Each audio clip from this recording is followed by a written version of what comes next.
Quédate en Aquí Entre Nos con Julio César Labrador. ¿Qué tal, amigos? Bienvenidos a Aquí Entre Nos, un programa pensado en los maestros de escuela sabática. Entramos en la recta final de este trimestre. Nos corresponde la última visión. Vamos a comenzar a partir de esta lección durante las 3 que siguen mirando la última visión de Daniel, pero lo vamos a hacer poco a poco. El capítulo 10, posteriormente el capítulo 11 y por último el capítulo 12. Esto es muy importante, ya que posiblemente esta sea la más críptica de todas las revelaciones que recibiera el profeta del Señor. ¿Estás listo para afrontar el desafío de mirar la última visión en el libro de Daniel? Pues entonces, comencemos. Las herramientas básicas para cada segmento de tu repaso están en El Sábado Enseñaré, el título que identifica el material auxiliar para el maestro. Las páginas 130 a 133 nos muestran El Sábado Enseñaré, y ahí prácticamente el autor de la lección quiere recalcar 2 cosas prominentes. En primera instancia, una guerra espiritual, y en segundo lugar, un príncipe victorioso. Revisa tu folleto con atención. Primer segmento, motiva, 1 minuto. Acelera el corazón de tus alumnos motivándolos con una razón válida de por qué esta lección es importante para sus vidas. La siguiente frase persigue que tus alumnos puedan ver las ventajas que tiene esta lección para ellos. Podrías preguntarles: ¿en qué te beneficia saber que hay un gran conflicto entre Cristo y Satanás? Pues el objetivo de este repaso es descubrirlo. Y sin más, pasa a la siguiente sección. Segundo segmento, explora, 15 minutos. Extrae de la mente de tus alumnos los 3 aspectos más edificadores del carácter que la lección contiene.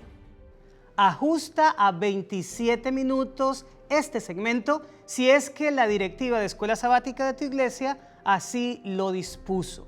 De lo contrario, trata de ser muy eficiente con el manejo del tiempo. Escojamos ahora los 3 puntos que podríamos conversar con la clase. Al primero de ellos lo hemos llamado el gran conflicto. Aquí debemos colocar el set de lo que va a ser la última visión del libro de Daniel, que abarca, como ya lo hemos dicho, los capítulos 10, 11 y 12. Podríamos resumir el estudio de toda la semana en una sola expresión: conflicto grande.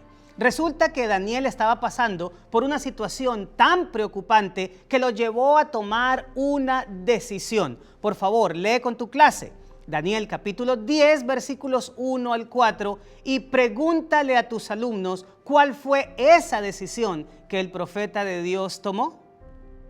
Estoy seguro que tu clase va a atinar muy bien después de leer estos versículos, ya que podrán decir que por un espacio de 3 semanas, este siervo de Dios no comió carne ni bebió vino. Algunos querrán usar esta expresión para hablar de vegetarianismo. Sin embargo, este sería el peor momento para abordar este tema, ya que el objetivo del escritor para nada tiene en mente esta situación. Por el contrario, de lo que Daniel quiere dar un gran remarque, quiere resaltar grandemente, tiene que ver con las fechas que se mencionan en estos versículos. Por ejemplo, Daniel 10:4 nos ubica al profeta en el mes primero. El primer mes del calendario judío es llamado Nisán y ocurre allí tal vez la fiesta más importante de todas, la Pascua. El cordero pascual debía matarse y comerse en la tarde del día 14 del mes de Nisán. Si el 24, Daniel está diciendo que por espacio de 21 días no había comido carne, significa que desde el 3 de Nisán hasta el 24, él no había probado este alimento. Lo que significa que el día 14 no participó del Cordero Pascual. ¿Qué pudo haber hecho que un judío piadoso como fuera Daniel no participara de la fiesta tan importante como lo es la Pascua? Pues definitivamente no podía ser otra cosa que aquello a lo cual en el versículo 1 el profeta llamaba el conflicto grande. Ese versículo también nos ubica en el tercer año de Ciro, el 536 a.C., el año siguiente al periodo en que había terminado el exilio. Es decir, el año anterior, Zorobabel y Josué habían llevado una buena cantidad de repatriados de regreso a Judea y se había comenzado a reconstruir el templo. Sin embargo, los samaritanos entraron bajo diversas ardides para impedir la realización de esa tarea. Los vecinos, que se caracterizaban por el sincretismo entre el paganismo y el judaísmo, habían intentado comenzar a reconstruir con ellos el templo, pero los judíos les habían dicho que no convenía realizar esta tarea conjuntamente. Después de eso, se manifestaron las verdaderas intenciones de los samaritanos, intimidando al pueblo, sobornando a los consejeros y enviando cartas a Persia para persuadir al rey de no permitirles llevar a cabo la reconstrucción. Pues algo como esto bien vale la pena ser llamado conflicto grande. Por eso Daniel inmediatamente se puso en lo que podríamos llamar modo de oración. Se abstuvo de todo tipo de comodidad como ungirse con perfume, como probar manjar delicado, comer carne, beber vino, por supuesto, sin fermentar, y dedicarse más bien a la oración intercesora porque estaba muy preocupado de todo lo que estaba ocurriendo en territorio judío. Así que un asunto religioso tan intenso como el impedimento de la reconstrucción del templo era una razón muy válida para que Daniel no participara de la Pascua y en lugar de eso se dispusiera a la oración. Esto nos lleva inmediatamente al segundo punto de este segmento, la aparición del ser celestial. Ten la gentileza de llevar a tu clase a estudiar en sus Biblias Daniel capítulo 10, versículos 5 al 9, y después de esto pídeles que describan en sus propias palabras lo más detalladamente posible las características de este ser, para después tratar de investigar sobre de quién se trataba, es decir, descubrir su identidad. Lo más seguro es que tu clase va a concluir al unísono de que este ser no es otro, sino nuestro Señor Jesucristo, solamente que antes de su encarnación en el pesebre de Belén, es decir, antes de nacer en este mundo como un ser humano. Las siguientes declaraciones te podrían ser muy útiles para darle fundamento a esta conclusión. En primera instancia, este ser tiene características sacerdotales. La Biblia lo presenta como un varón vestido de lino, y esta era la tela con la que estaban hechas las túnicas de los sacerdotes. Además, su color es como el del berilo, una de las gemas que está en el pectoral del juicio del sumo sacerdote. En segunda instancia, hay un detalle que lo asocia con la realeza, es decir, el cinto de oro nos hace pensar en los reyes. En tercera instancia, hay ciertos matices militares en este maravilloso ser, lo elevado de su rango y la voz de mando que caracteriza el estruendo de su voz, así nos lo plantea. Además, la mención del bronce también nos hace pensar en armas de guerra y en algunos muebles del santuario como el altar del sacrificio y la fuente. Por otro lado, este individuo tiene características divinas. Los relámpagos de su rostro y el fuego de sus ojos nos hace pensar en el trono de Dios. Finalmente, este ser es idéntico al que 500 años después vería Juan en la isla de Patmos y que está descrito en Apocalipsis capítulo 1, versículos 12 al 18. Cuando tomamos todas estas características en conjunto, pues definitivamente viene apoyo a la idea de que no se trata de otro, sino del mismo Señor Jesucristo. Es Rey, es sacerdote, es comandante de las huestes celestiales y es Dios. Y así como Juan, cuando vio al Hijo del Hombre, cayó sobre su rostro, de la misma manera lo hace Daniel cuando lo contempla. Este ser también es llamado Miguel y posteriormente se nos dice que es el arcángel, es decir, el que gobierna a los ángeles. Esto nos lleva al tercer punto de este segmento, la conversación con el ángel. Después de que Daniel contempla a este ser extraordinario, pierde el uso de todas sus facultades y se necesita que otro personaje entre en escena para ayudarlo a recuperarse. Por favor, lee con tu clase Daniel capítulo 10, versículos 10 y 15 al 18 y luego pregunta, ¿cuántas veces tocó este otro ser a Daniel y cómo se fue recuperando poco a poco? Permite que tu clase pueda aportar. El relato bíblico nos indica que este segundo ser toca a Daniel en 3 ocasiones. La primera de ellas está en el versículo 10.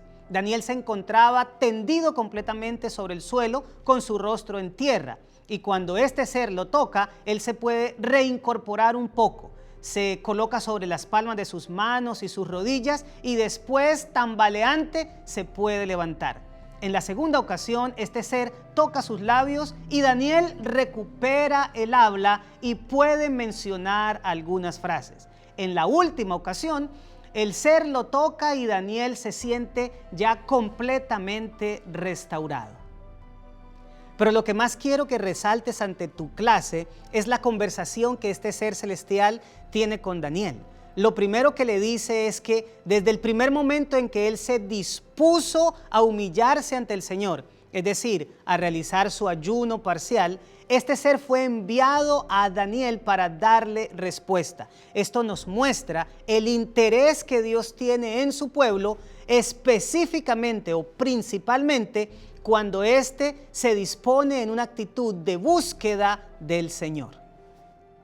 Lo segundo que debemos enfatizar está en el versículo 13 y es el hecho de que el mismo tiempo que estuvo Daniel en su ayuno parcial, 3 semanas o 21 días, lo pasó el ser celestial, presumiblemente Gabriel, batallando contra un extraño individuo al cual se denomina el príncipe de Persia. Este versículo nos hace mención de ese príncipe de Persia, de los reyes de Persia y de Miguel, uno de los principales príncipes. Aclárale a tu clase que en aquella época quienes podían ser considerados los reyes de Persia eran Ciro y Cambises, su hijo y sucesor. Sin embargo, la palabra para reyes es el plural de Melech, que significa también príncipe. No obstante, cuando se menciona al príncipe de Persia y a Miguel, uno de los principales príncipes, se usa la palabra zar, que también se puede traducir como cabeza o comandante.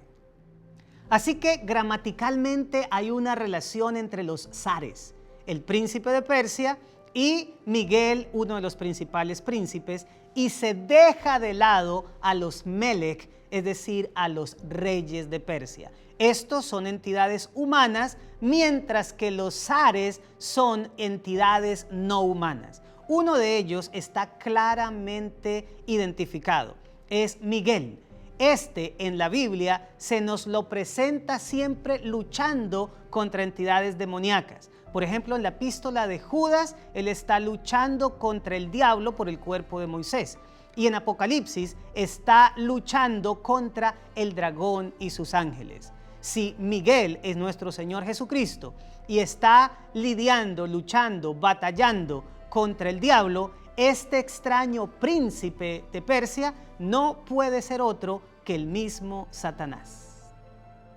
Esto entonces nos muestra que el conflicto grande del versículo 1 es mucho más grande de lo que Daniel creía. No es solamente que los samaritanos estaban intentando poner obstáculos a la reconstrucción del templo. Aquí se nos muestra que eso solo es la punta del iceberg, porque abajo se teje una trama mucho mayor. El gran conflicto entre Cristo y Satanás, en el cual los seres humanos estamos involucrados. Finalmente lee para tu clase Daniel capítulo 10 versículos 20 y 21 y pregúntales cuál es la razón que este ángel da para venir a hablar con Daniel. Deja en tu mente las palabras del versículo 21 en el cual este ser le dice al profeta de Dios que va a declararle lo que está escrito en el libro de la verdad. Tercer segmento. Aplica 12 minutos.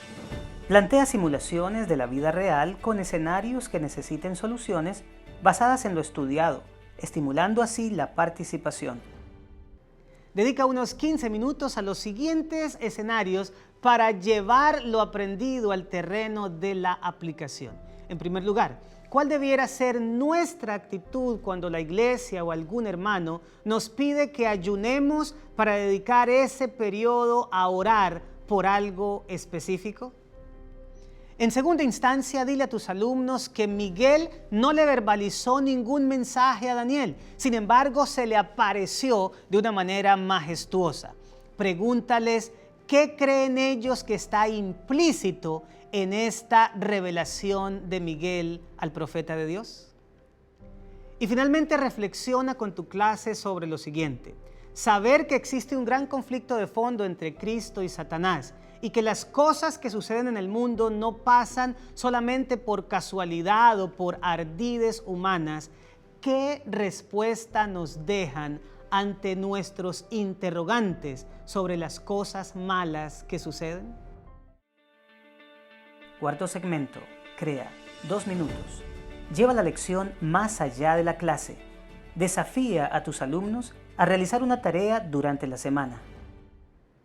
La tarea para esta semana pudiera ser la siguiente: invita a tus alumnos para que en sus hogares y de manera privada cada uno de ellos pueda tener un momento de adoración con el Señor en el que se centren en las características de Miguel, el Señor Jesús, descritas en Daniel 10 y en Apocalipsis 1. Y para despedir a tu clase, concluye la lección de una manera sencilla y elegante. Conocer del gran conflicto nos ayuda a estar de guardia en la guerra espiritual en la que estamos envueltos. Bueno, mis amados, esto fue Aquí Entre Nos, un programa pensado en los maestros de Escuela Sabática. Como siempre, un abrazo cordial. Saludos desde la conferencia de New Jersey y recuerda, crece compartiendo tu esperanza porque Cristo viene pronto. Nos vemos la próxima semana.